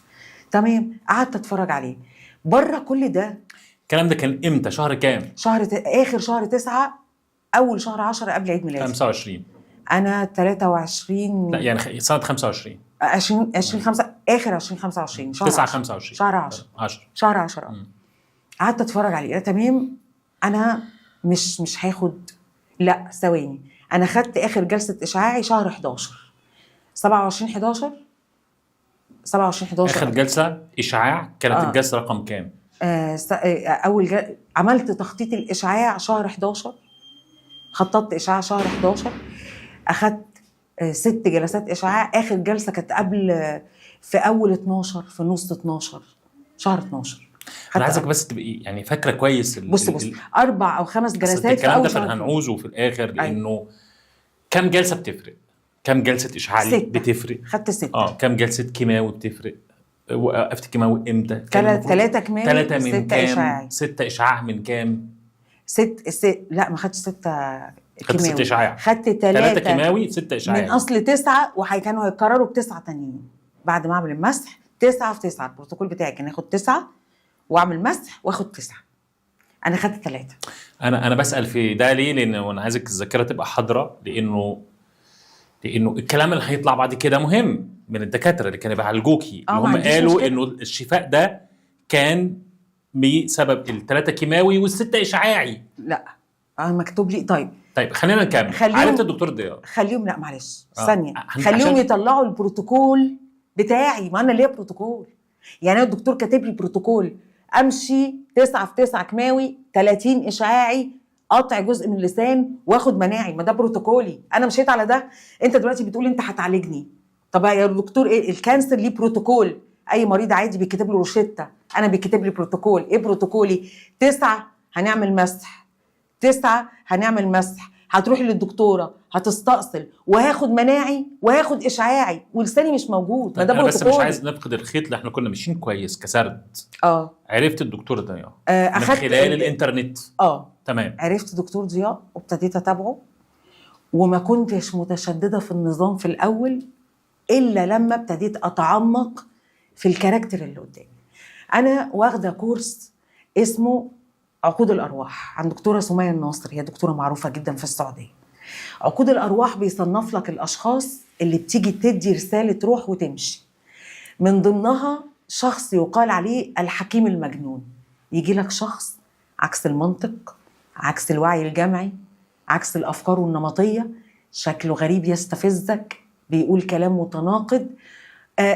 نفس الكاركتر اللي قدامي ده، وفي وسط ما انت جسدك الفكري او اللي هو العقل والافكار التفت للشخص، تمر الفكره اللي هو عايز يمررها، تعدي الرساله. لو انا كان جالي دكتور لابس بدله وشيك وقاعد هادي وبيقول لا يا جماعه كيماوي مش صح، لا يا جماعه السرطان وهم، لا يا جماعه، هتعدي الفيديو. لكن لما الاقي قدامي دكتور فاتح صدره لابس سلسله انسيالات، اسلوبه وطريقه الكلام بتاعته زي دكتور ضياء الله يرحمه، ماسك السيجاره في اللايف وطالع دكتور بسجاره يا نهار ابيض. يعني لو داخل عند بس انت في الواقع يعني الكاركتر ده اصلا بتميلي ليه، اللي هو اللي بيبدو بيشرب سيجاره وحاطط بتاع، يعني لا انت لا اصلا في الحقيقه انت كده وديتني جسد فكري، وديتني العقل. لا انا لو حاكمه بعقل ده مش شكل الدكتور. الدكتور ما بيبقاش شكله كده. الدكتور ليه ستايل معين وليه اتيتيود معين عشان انا اتعامل معاه. الستايل اللي قدامي ده مش ستايل دكتور، فلو انا التفت للشكل ابقى انا. خلي بالك الدكتور ده كان عنده ستايل الدكتور يعني استاذ الجامعه كمان يعني بس هو حصل نوع من التحول والسريع كمان في المساله، في الكاركتر اللي هو اللي احنا شفناه في الاخر يعني. لكن انت شايفه ان الكاركتر ده شدك؟ لا عندي تحفظ على ده. الكاركتر ما شدنيش، انا بقول لك الروح. الروح انا فهمت ده ورا قصه. ليه بقى؟ الغضب، الانفعال، انك ممكن معترض بس بتشوفه بتتفرج عليه. هقول لك على حاجه، انت مش هيبقى عندك اختلاف ان روحك رايحه ليه، بس ممكن يكون عقلك رافض الكلام، رافض المنطق ده. ليه؟ الشخص اللي بيبقى جاي برساله روحنا بتبقى عارفه القصه، احنا روحنا عارفه، بس دايما العقل عايز ادله، ودايما العقل ماشي بسيستم البرمجه. انا برمجت عقلي سنين ان مريض الكانسر لازم يبقى شكله كده، وان الكانسر مرض مرعب، وان لازم شعري يقع وحواجبي واطلع اقول لك انا محاربه. انا النهارده لو طالعه اقول انا محاربه وطالعه لك قرعه، انا اسفه في الكلمه، وبعمل لك كده وبقول لك انا بحارب المرض وانا بعمل، مش هتتعاطف معايا. تخيل انا طالعه لك بشعري، ما شلتش حاجه من جسمي، خفيت، صحتي بقت احسن من الاول، وبتهاجم عشان طلع بتشافي، عشان طلع بقدم رساله تشافي. يعني انا المفروض كنت اطلع اصدر لك الم، اصدر لك مرض ووجع، اعيشك احساس انك بطل بتحارب. طيب اقسم بالله انا ممكن لما يجي لي دور برد اتعب فيه اكتر من الكانسر. يعني انا شايفه ان الكانسر او السرطان اتفه من دور البرد بكتير. ليه؟ الفيروس اللي جاي لي من بره ده حاجه من بره داخله جسمي، على عكس ان في خليه جوه جسمي الدي ان ايه بتاعها حصل فيه حاجه، اتغيرت، اتجننت، حصل فيها اي حاجه او تحور، انا اعرف اتفاهم معاها. طيب خلينا نرجع للدكتور ضياء. انت ليه ما رحتيش للدكتور؟ يعني ليه ما رحتيش العياده بقى؟ انت مريضه مرض خطير، كانسر، في مشكله عندك، قررت ان انت فجاه تبطلي العلاج الكيميائي او الكيماوي وعلاج الاشعاعي. يعني فعلى الاقل الطبيعي ان انت كنت تروح العياده للدكتور ضياء، يعني اللي هو ده اقل واجب، يعني انت مش اي حد، يعني انت عندك مرض خطير. طيب هقول لك تفسير فكري منطقي للعقل، وهقول لك تفسير مشاعري، لان انا حد بقى يعني بحب المشاعر ادخلها في كل حاجه. تفسير فكري ومنطقي، انا كنت بجرب ومش عارفه الراجل اللي قدامي ده بيقول كلام صح ولا لا. انا ما عنديش ايفيدنس، او انا واحده خفيت او كان عندي عسر هضم وهو خففولي، فهروح اقول له شكرا. ان كيس ده حصل ما كنتش برضه هروح، بس عشان انا مرضي كبير وماشيه وراك ومش عارفه انت بتقول كلام صح ولا لا، ف50-50. فانا ما عنديش الثقه اللي تخليني اروح. 1 2 تفسير مشاعري، انا بحاول اجرب واشوف انا هخف على النظام ده ولا لا، وفي نفس الوقت انا مش متاكده، بس انا مش هخسر حاجه، انا كده كده عندي كافيه، عندي القدره ان انا اجيب الاكل اللي هو قال عليه، اديه للشيف واقول له ما تقمنا. عندي كل الشيفات اللي كانوا معايا عارفين ده. الاكل بتاعي ممنوع فيه كذا، الزبده دي تعمل رز بتاعي لان هم بيعملوا بالسمن النباتي، لا الزبده بتاعتي 100%. اعمل لي كذا يا شيف، انا هاكل لحمه ما تنزليش فراخ، لا شوربه كريمه حاطط فيها فراخ رجعها. كل الاستاف حواليا والناس حواليا، انا مش هطلع كدابه قدام استاف وقدام ناس شغاله، انا دايره 20 راجل في المكان، فمش هاجي قدام الناس دي ابقى كدابه يعني عشان اطلع ترند. والمطعم بقاله 4 سنين بتاعي، انا ما كانتش صدفه اجيب مطعم، انا بكلمك مشاعري. هي مش صدفه ان عندي مطعم، ومش صدفه ان اسمه دلوقتي يبقى موجود عندي، دي مش صدفه. ومش صدفه ان انا ما روحتش. مشاعريا اقول لك ليه روحيا، لو انا كنت رحت للدكتور ضياء وهو عايش وكان قال لك شيماء النقيبه اهي خفت على ايدي، كان النهارده هتجيبني وتقعدني كده وكان هيبقى فيه ده؟ ممكن. لا. متفق معايا تعرفه. او ما كانش هيبقى فيه البوم اللي هو بعد موته انا طلعت فبقى فيه بوم، كان خلاص البوم حصل. ما لسه احنا، ما هو ده اللي انا كنتش اعرفه، انا كنتش اعرف اصلا هو ما عرفكيش. انا ولا شفته ولا قابلته غير في الجنازه وهو بيتدفن. يعني انت تماثلت للشفاء وهو حي، وحتى ما قلتليش يعني مش عملت فيديو بتاريخ بص بقى، نرجع لحاجه اساسيه قوي. انا كان عندي عار من المرض ده، من مكانه مش من المرض. طيب طيب دلوقتي شفت الدكتور ضياء وشفت النظام الطيبات واتبعتيه، صح؟ في الاول حسب كلامك ان انت ما فيش اتباع حرفي، يعني نص نص. وبعدين بعد كده شويه شديت فيه جدا بقى 100%. انا ما فيش بصل متشدده. ليه؟ انا ما اعرفش انت جربته ولا لا. ده هو النظام ده عمل لي توازن مشاعر، فكك بقى من الكانسر دلوقتي، ده لعبه عيال. هنتكلم على الكانسر، بس قولي لي ايه المشاعر. مش ممكن. بص يعني اتمنى كل الناس اللي بتسمعني جرب اسبوع بينك وبين نفسك وما تقولش لحد، يعني انت لو انت ضد النظام جرب توازن واستابيليتي مشاعر. مش طبيعي. كنت بتصومي؟ بصوم في النظام. كنت بصوم كتير، كنت بصوم ساعات يوم كامل، او كنت في يوم صمت 36 ساعه بشرب بس شويه عصير. الجوع ممكن بيخلي روحك اكثر يعني رقيا، في شحذ وجداني بيحصل من الصيام. طبعا هو الصيام بيعمل كده، بس انا هقول لك الفكره في ايه. الفكره ان انا في العالم الارضي ده او في الارض روحي محكومه انها جوه الجسم ده. الجسم ده هو الاداه اللي بتخلي الروح تروح وتيجي وتعمل رسالتها. طب لو انا العربيه اللي انا راكبها مهكعه وبدخلها بنزين 80 ومش مهتمه بصيانتها، مش بغير لها زيت، انا اسفه بتكلم لغه ميكانيكي بس انا يعني مع كامل احترامي للميكانيكيه، بس انا دي العربيه اللي روحي راكباها ومهكعه ومهنجه وبدخل لها مدخلات كلها غلط، هعرف امشي بيها اروح المشاوير بسرعه وتنجزني وابقى قاعد في التكييف ورايق؟ لا طبعا. لما العربيه دي اروق عليها، احط لها بنزين 95 واغير لها الزيت واجيب لها ميه الريديتير اظبطها واروق عليه والتكييف بتاعي يتظبط وكل حاجه تبقى تمام، انا وانا جوه هبقى حاسس ايه؟ طب قولي لنا كده، كنت بتاكلي ايه؟ يعني بتصحى الصبح تاكلي ايه؟ انا كانت اكلتي المفضله قبل ولا بعد؟ لا لما اتبعت الدكتور ده 100%. قبل انا كنت بعشق الفراخ طبعا، لازم اكل كل يوم، كنت ريجولار. احنا بنتكلم من 6 شهور تقريبا.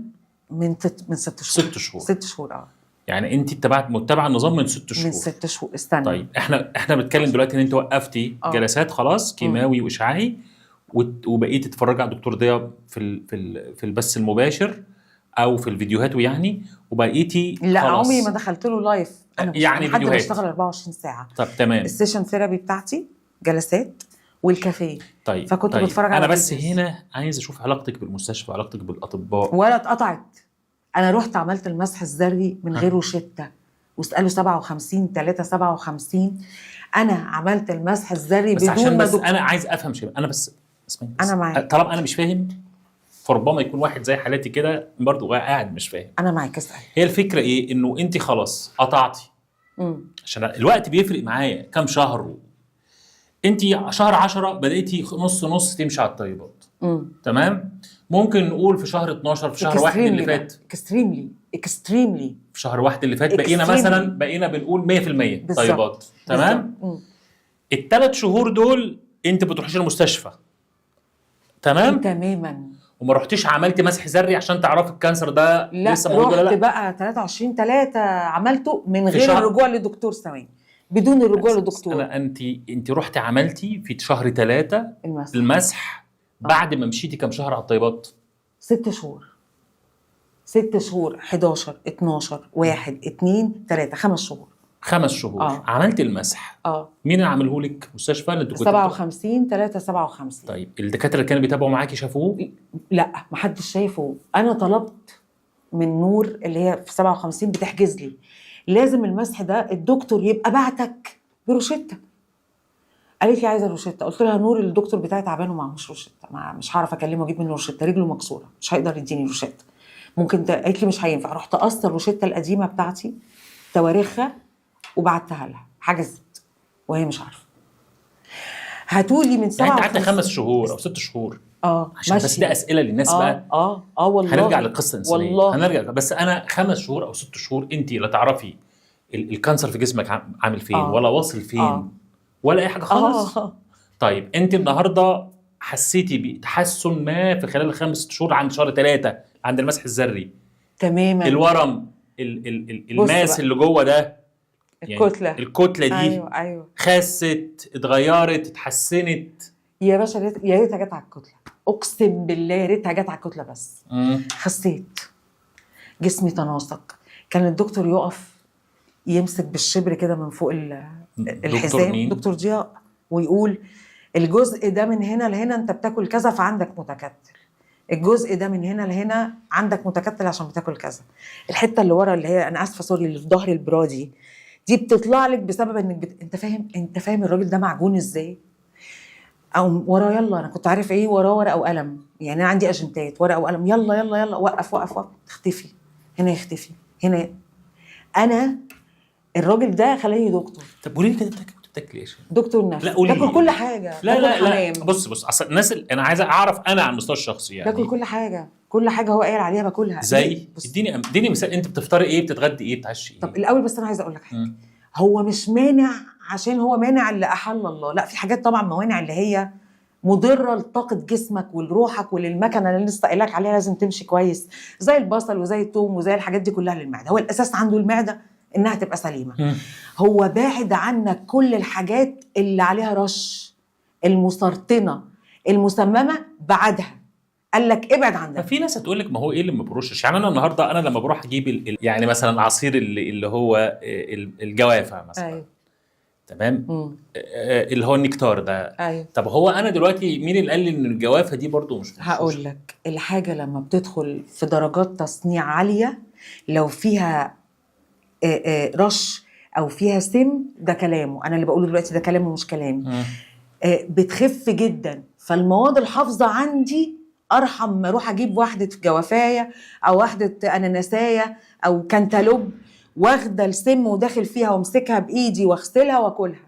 اديك سم ولا تاخد شويه مواد حافظه تعدي؟ فسري لي. هو مثلا كان دكتور ضياء رحمه الله عليه كان مثلا بيقول انه جوافه ماشي، بتاع عنب ماشي، عنب وتين، مش لا كعصاير مثلا.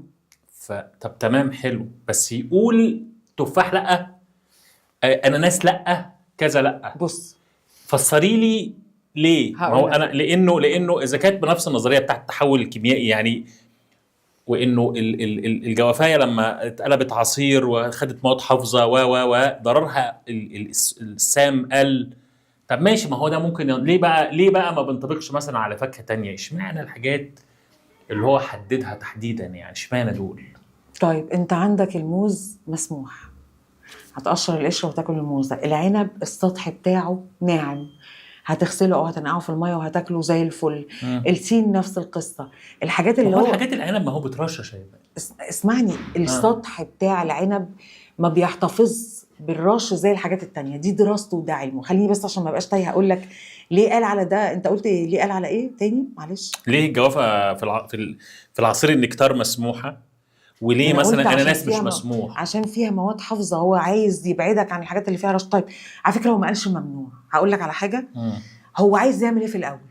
بدايه انا بمنع عنك كل الحاجات اللي فيها شك، وبخلي جسمك كل المدخلات اللي ليه 100 سليمه، 100 زي الفل، 100 تمام. بعد كده عايز 100 ولا اقل ضررا؟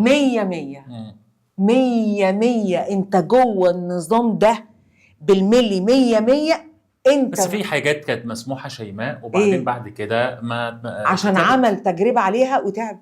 هو كان ايه؟ هو ماشي. كان بيجرب على نفسه 12 سنه يوقف كل الستافس ويجرب اسبوع كامل التفاح. لا هو كان الاساس عنده المعده. اي تعب في المعده لا ابعد، انا عايز المعده دي ساق سليم. اساس الامراض كلها بيت الداء هو المعده. فهو كل شغله ليه منع الشاي؟ الشاي بيعمل عسر هضم. ليه منع التوابل؟ ترابه ما بتمتصش في المعده. هو مدرسته كلها قايمه على المعده اساسها، ما تجيش جنب المعده، اعتبرها بيت الداء يعني. طيب على فكره هو ما منعش. هو جه قال لك ايه؟ بص ممكن باشا تاخد الكوسه مره في الاسبوع، مره في الشهر، بس قورها كويس وخدها. هو مش مانع، هو عامل هرم.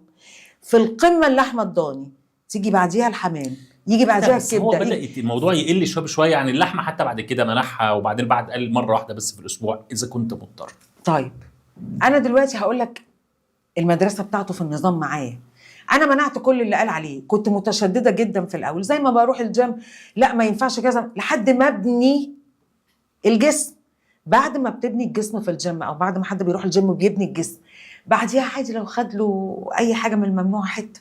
بس ساعتها يحصل ايه بقى؟ انا بيحصل لي ده، اجرب مثلا كده انا عايز احط بسبوسه معموله بزبادي او باي حاجه، او انا عايز اشرب كوبايه شاي بالنعناع، فورا القط، فورا الاقي معدتي مغص، تاني يوم امساك. بس خلي بالك ده مردود عليه برضه، يعني بمعنى ايه؟ انه انا هقول لك على حاجه. انا في فتره من الفترات كنت مثلا يعني لو كارب، يعني باكل بروتين كتير وباكل مثلا 50 جرام كارب في اليوم، يعني مش اكتر من كده. يعني تقدروا تقولوا شويه شوفان الصبح قد كده، وشويه رز في الغداء قد كده، فيما عدا انا باكل ممنوع. لا انا بقول لك يعني مش طيبات يعني. فكنت باكل نسبه كارب قليله جدا، وقعدت سنه اكل بروتين كتير يوميا، كارب قليل قوي. وكمان كان البروتين حاجه يعني الفراخ، صدور الفراخ مش من غير زيت ولا بانيه ولا حاجه، ده بتتحط على الجريل كده يعني بتنشف عشان اصفي الدهون اللي فيها كلها، تمام. بس لما كنت جيت مثلا بعد سنه كلت بيتزا، عايز بقى اعمل حاجه فري، يعني جسمي انزعج، انخض من الكرب طبعا. قرصه مثلا ولا حاجه هيحصل فيه رد فعل. طب ما ده دقيق، ما هو احمد ما انا اقصد اقول ايه، انه بعد كده لو كلتي بعد كده بيتزا خلاص الجسم، اقصد اقول الجسم انت بتقصد بيتعود. انا اقصد اقول ان الجسم بيتعود على السيستم اللي انت حطيتيه، بحيث ان انت لو جيتي خالفتي في وقت الجسم هينزعج. طب انزعاجه ده لا يعني بالضروره انه المدخل ده فيه مشكله، على قد ما هو مش متعود عليه بقاله فتره طويله بس. طيب هو منطقي وطبيعي ان الجسم لما ينزعج من اكل كلته ده مش معناه بالضروره ان الاكل وحش. ازاي طيب؟ انا عايزه افهم. هو مش بالضروره يعني. ازاي انا اكلت اكله تعبتني تبقى الاكل انت مش معود على الكرب. وليه اعود واجبر جسمي على حاجه هو مش عايزها؟ مش اجبار. ما هو كده انا معناه ان انا اكلت حاجه تعبتني فانا هرجع اكلها تاني عشان جسمي يتعود عليها. طيب انا دلوقتي عشان ده المهم، قصتنا المهمه مش نقاش الطيبات. يعني انت دلوقتي مشيت على الدايت 5 شهور تمام، رحت عملت المسح الذري. بص بقى ده بقى قولي لي بقى يوم المسح الذري بقى. ده اول مره هقول ده، و... و... ويشهد على ده بنتي، طبعا هي مشكوك في شهادتها لانها بنتي كانت موجوده، حنين.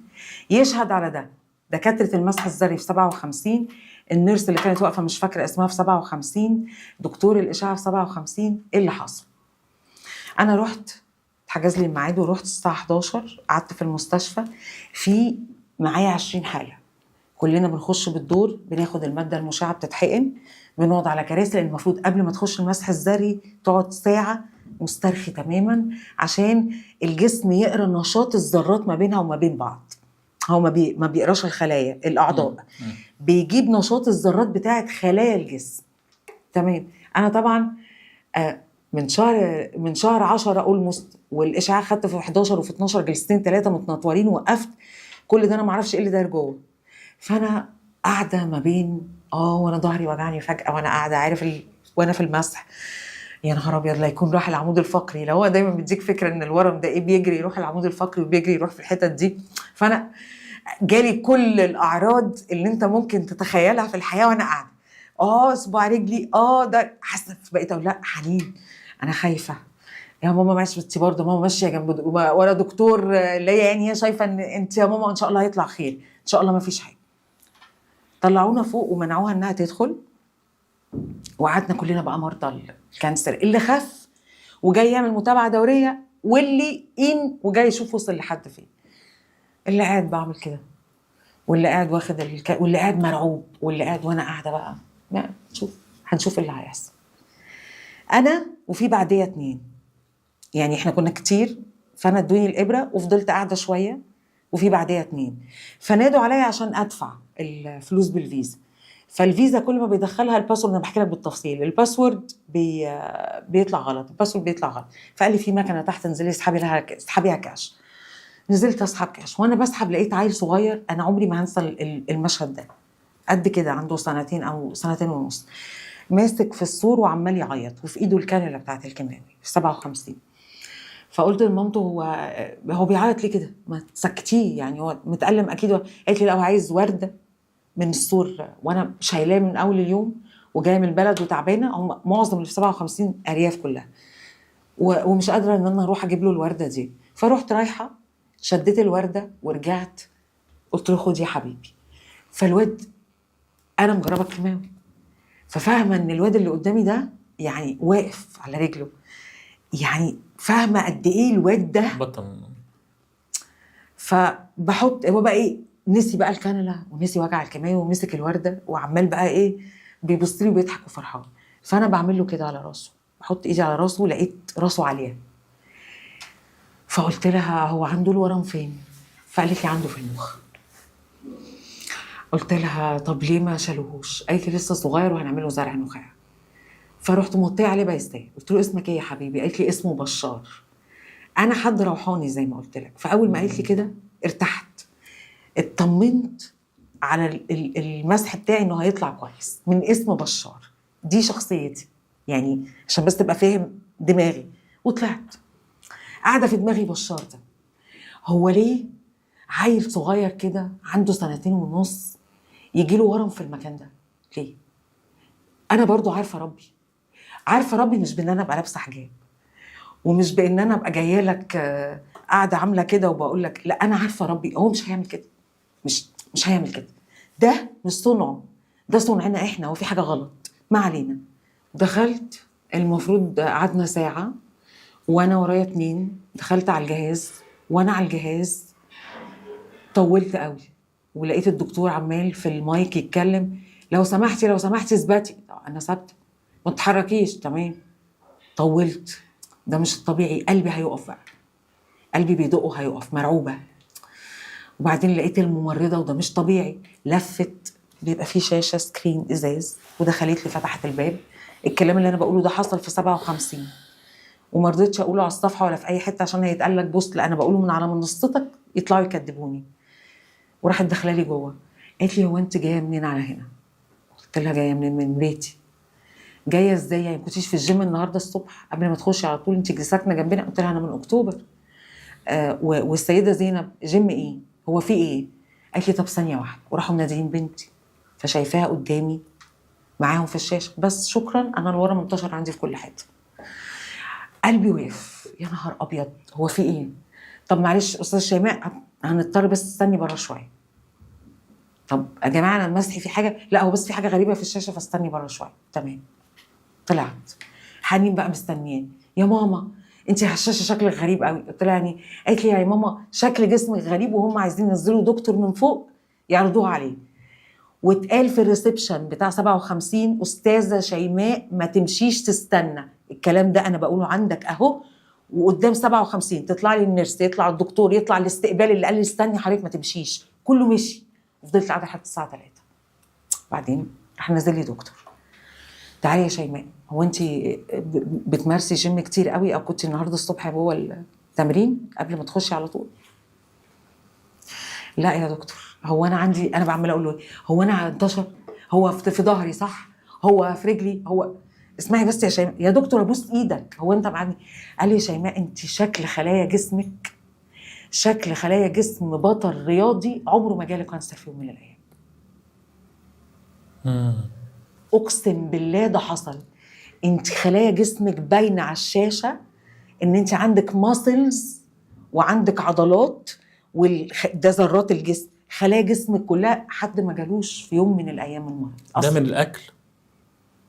ما اعرفش، انت شايف من ايه؟ لا يعني هل ده من الصيام والاكل، هرمونات تغيرت؟ ما هو ده انا افهم ان ده تحول او تطور هرموني للافضل يعني. ما هو اصلا ده شكل جسمك بيتغير على حسب علمي يعني من تحول هرموني. يعني من تحول هرموني بمعنى انه كرجل، لو هو رجل التستوستيرون بيبقى اعلى، فالشكل هيكل جسمه بيتغير، شكل حتى جمجمته والعظم نفسه بياخد شكل معين. وانا واقفه علاج، وانا رافضه ان انا اعمل عمليه استئصال، وانا رافضه اخد اشعه عشان بشرتي، وانا رافضه اخد كيماوي عشان شعري طلع ومش عايزه اوقعه. يعني انا طلعت صح. فين الدكتور اللي قال لي الف مبروك الشفاء يا شيماء، مبروك يا حبيبتي انت خفيتي، انت اتميتي البروتوكول بتاعك؟ ما طلعش ليه؟ ما طلعش ليه قدامي؟ يطلع زي ما انا جايه كده.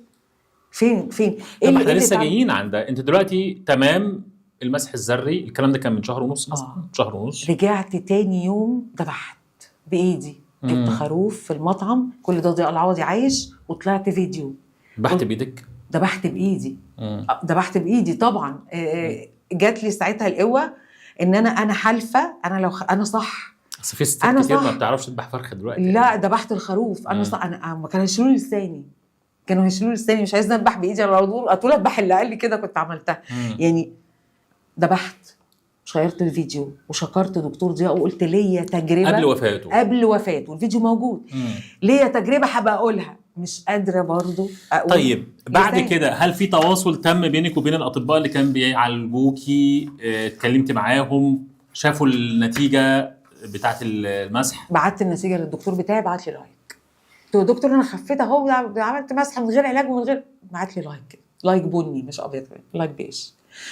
ازاي لايك؟ لايك عمل لي ايوه يعني المفروض ان دي نتيجه بالنسبه للدكتور. لا ما انا ما عملتش اللي هو قال لي عليه، بيها وهايله عمل لي لايك ولا قعدت اضحك وذبحت وعملت فيديو عن ضياء العوضي ومشيت على النظام. طيب دلوقتي لما طلعت الدكاتره تكذبك، معلش، وقالت انه يعني سوري، هو انا شايف دكتور او 2 تقريبا يعني بدون ذكر اسماء يعني، بس انا شفت 2 بدون ذكر اسماء. واحد منهم انا ما اعرفوش وعمري ما شفته، ما اعرفوش حرفيا. مين يعني؟ بلاش ذكر اسمه. قال ايه؟ طلع حد وزنه قدي 20 مره، معلش سوري، ده مش شكل دكتور، عنده ترهل وعنده تسدي وعرقان وطالع من عربيه. لا معلش ما علينا، انا ما قلتش اسم. بعتوا لي فيديو قالوا لي فيه دكتورك، ده مش دكتوري، ده واحد عايش في امريكا، انا عمري ما شفته، ده مين ده؟ دخلت اتفرج عليه، شيماء النقيب كدابه واكملت علاج. انت مين؟ انت تعبان. فهو انا يعني اشفقت عليك، انت تعبان. ثم طلعوا ورق، يعني طلعوا ان انت اتعالجتي بالفعل. فين الورق؟ فين؟ والنتائج اهي بعد الجلسات بتاعت الكيماوي والاشعاعي. انا ما شفتش ورق، وريني. والله ما في ورق، ده بوست عمله الدكتور رئيس المستشفى او مدير المستشفى بيقول اتمت العلاج واتمت البروتوكول كاملا. ايوه. وانا فين ورقك؟ فين الورق اللي يثبت ان انا دخلت المستشفى دي خدت 30 اشعاعي و9 كيماوي عشان نرفع عليك قضيه تاني يوم على طول؟ انا ما حصلش. نفرغ كاميرات المستشفى، شوف انا دخلت ولا لا، اخر مره رحتها امتى، هي مستشفيات مش فيها كاميرات، الموضوع بسيط، انا جاهزه. ما يقولش ان هو وقف هو دكتور بسام في العياده وزعق لي اخر مره وقال لي لازم تاخدي كيماوي دلوقتي، وانا رايحه باخد اشعاع لقطوني. انا رايحه عارفه يا شيماء، يعني انت يعني قعدتك دي مش سهله. هتجلب علينا الويلات لسبب بسيط. ليه يعني ليه ويلات ليه؟ لا اقول لك ليه. لانه ده كانسر. دور البرد دور ثواني بس. دور البرد بس عليه شويه والله دور البرد. اصل انا هقول لك انا مش ذبحت خروف. دور البرد اقسم بالله العلي العظيم وهم السرطان، وهم والله وهم. واللي تطلع حلقه لك شعرها قرعه وتقعد تقول لك انا المحاربه، انا القويه، انت بتصدري للناس وجع والم، انت بتصدري للناس خوف، انت بتخوفيهم، انت بترعبيهم. انا كان مريضه كانسر مكلماني تقول لي انا بقى عندي امل اعيش. انا ما بقولش لحد بطل علاج، اتعالجي وامشي على النظام، ما تاكليش سم، ما تاكليش دقيق، ما تاكليش فراخ، ما تاكليش اكل مرشوش. ما هي التجار اللي بتغش، فهي اللي جابت لنا المرض. انا بالنسبه لي منطقي ان تاجر بيغش دقيق وتاجر بيرش فاكهه وتاجر بيحقن فراخ هم اللي خلوا بشار بقى عنده الورم في دماغه. ده منطقي. احنا ظهر الفساد في البر والبحر بما كسبت ايديكم، احنا اللي عاملين ده. ده منطقي بما كسبت ايدي الناس، ده منطقي. لكن ربنا يعمل كده في بشار؟ لا. يقطع لي لساني؟ لا. طيب انا بس بعرفك انه نتيجه الروايه بتاعتك او شهادتك مفيش حرف فيها كذب، صدقني اقسم بالله. ثواني يا شيماء، انا عمري ما كذبت. اسمعني بس، اسمعني، انا عمري ما كذبت قسما بالله. ثواني يرتد عليا مرضي وده لا بعد الشر. والله العظيم ما خدت كيماوي كملته غير 3 جلسات، ما كملتش بروتوكول علاجي. يطلع دكتور يقول لي انا قلت لك مبروك خفيتي يا شيماء. انا الدكاتره كانت بترعبني. انا اخر مره دكتور بسام بقول لك في العياده رايح اخد اشعاع، مسكني كتب لي كيماوي، خشي دلوقتي خدي جرعه. انا خدت الكارت ولا خدت الكيماوي والاشعاع ومشيت. انا شفت دكتور بيتكلم عن حالتك وقال قال انه المسح الذري مش دليل على الشفاء. الحقيقه استغربت الكلام، لانه يعني ايه مش ليس يعني انه التحليل بتاع الخلايا بقى ان هو ياخد عينه طبعا ده كلام انا اتمنى طبعا ان هي يعني هو بيتمنى ان انا ما شاء الله لا هو الحقيقه بيتمنى ان انا يطلع عندي المرض. لا هو تمنى انه ده ما يحصلش، لكنه هو بيتكلم عن انه النتيجه دي يعني، وده غريب بالنسبه لي يعني الحقيقه. ربنا يا رب يعني يكمل شفاك على خير، ويا رب ما تشوفي حاجه زي كده تاني ابدا. بس انا حابب اقول انه طب انت عارف حاجه؟ هقول لك حاجه. هكمل لك بس الجزئيه دي لان هي مهمه. يعني اهميه الشهاده او خطوره الشهاده، مش اقول لك خطوره شهادتك، ان هي يعني بتكسر ثوابت علميه متواتره ومعروفه، بروتوكولات معتمده، و ممكن نتهم بالخرافه والخزعبلات وبالاشياء اللي ضد العلم. العلم بيتكلم عن في سرطان، مفيش حاجه اسمها مفيش سرطان، وانه العلاج بتاع السرطان البشريه كلها بالتقدم العلمي الرهيب اللي شافته، اقصى شيء حتى هذه اللحظه وصلته يمكن الكيماوي ثم الاشعاعي والاشياء دي. غير كده مفيش علاج للسرطان. اشمعنى المرض ده الوحيد اللي كده؟ استني بس. لما انت تيجي تقولي ان انا مش بس ان انا منعت اكل واكلت اكل، يعني انا اكلت حاجات ومنعت حاجات فالسرطان راح، دي قصه يعني ثبوتها شوف انت تثبت ازاي وانا معاك. يعني احنا طبعا انا طبعا شوف انت تثبتها ازاي وانا معاك. انا طبعا اتمنى ان احنا نعمل قعده انا وتبقى انت موجوده، ونجيب الطبيب ده ويجيب البروتوكول ويجيب ما يثبت ان انت كملت البروتوكول زي ما هو قال. يلا، لانه لو ما جابش فمعلش احنا محتاجين بقى يعني الدنيا تتقلب. معلش الدنيا تتقلب حرفيا. ثواني يثبت ان انا خدت جرعات الكيماوي بتاعتي وان انا خدت الاشعاعي بتاعي كامل، مش 6 و3 زي ما انا بقول. يجي قدامي ومستعده قدام الناس كلها. انا ما رضيتش، القنوات طلبتني بس انا جيت على منصتك اولا. لان دكتور ضياء العوضي جه فيها، ولاني شفت الحوار بتاعك وكان من اكتر الفيديوز اللي انا بحبها وبرجع لها تاني وبتفرج عليها، فشرف ليا ان انا اقعد قدامك واقعد في نفس المكان اللي قاعد فيه دكتوري.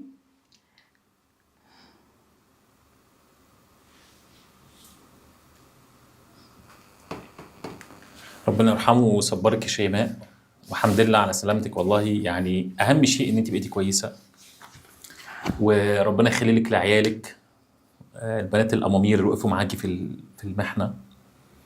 طبعا تجربه صعبه واليمه، وانا حاسس بيكي والله. وانت عارفه ان احنا في حاجه مشتركين فيها، هو حبنا للدكتور ضياء يعني. ربنا يا رب يرحمه ويحسن اليه. انا بشكرك يا شيماء والله. انا عايزه اوجه رساله لكل حد عنده سرطان.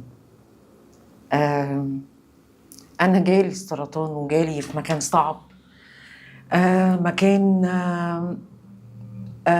بالنسبه لي انا وبالنسبه لكل البشر مكان مهم، واتحطيت في الاختبار. كان عندي ايمان بربنا سبحانه وتعالى ان هو بيحطنا في المرض مش عشان نموت، هو بيحطنا في المرض عشان نطلع متعلمين منه حاجه، عشان نغير فينا حاجه في مشاعرنا وفي اكلنا وشربنا. السرطان في تجربتي اللي انا عشتها مرض محتاج ان انت تفهمه، وتفهم ان انا جسمي في خليه انشقت، او في خليه زعلت كده وخدت جنب عشان عندها اعتراض على حاجه انا بعملها كجسم، كجسد مادي. هي بتعترض، سواء كانت طريقه الاكل او طريقه الشرب او الاتيتيود بتاعي في الحياه او نومي اللي متلخبط او لما انا مشيت على النظام. يعني اسمح لي اقول الجزء ده. اتفضل. انا يكفيني نوم 4 ساعات اقوم زي الفل، باور ونشاط مش طبيعي، طاقة أنوثة توازنت، وده مهم جدا. النظام بيوازن أنوثة وذكورة، وده سبب ان الدكتور ضياء كان عنده تطرف ذكوري بسبب ان هو كان متطرف في النظام، فكانت ذكورته عالية جدا لان هو كان بيتكلم عن حاجة فطبيعي جدا يبقى متطرف فيها، فكانت الذكورة عالية. توازن ذكوره وانوثه، ما بقتش زي الاول. الاستاف والناس اللي شغاله معايا يقولوا لي مدام شيماء انت بقى مالك؟ الاول كنت اخش انت يا ابني انت مش فيش الكلام ده، صوتي هادي، اتكلم بطريقه اهدى. لو شفت فيديوهاتي زمان اللي انت بتتكلم عليها هتلاقي كاركتري غير دلوقتي. ما عنديش مشاعر غل وحقد او اطلع للناس اللي بتعاديني ارد بقى واقعد اشتم في ده واشتم. انا ما بشتمش، انا بحب كل الناس وبحترم كل الناس. عايزه اوجه رساله لكل مريض سرطان وكل مريض في العالم، ربنا بيبعت لنا المرض عشان جسمنا بيعترض، عشان احنا بندخله حاجه غلط. جرب اسبوع، انا ما بقولش للناس توقف علاج، خليك على العلاج. جرب اسبوع تمشي على نظام صحي وشوف. النظام حسسني ان انا بشر، ان انا ادميه، اداني ادميه. انا ساعات في البيت ببقى قاعده وهم مش على النظام، الاقيهم بياكلوا ولا هم بيتكلموا بيتحركوا، ببص كده احس ان الاكل عندهم مهم قوي. بعد وقت وانت جوه النظام الاكل ما بيبقاش بالاهميه اللي انت متخيلها. رسالتك بتبقى اهم، اهدافك بتبقى اهم، شكلك وانت واقف قدام المرايه اهم، بتبقى انسان. بشكرك شيماء، نورتينا بجد والله. نورك. الحمد لله على سلامتك. نورك، شكرا.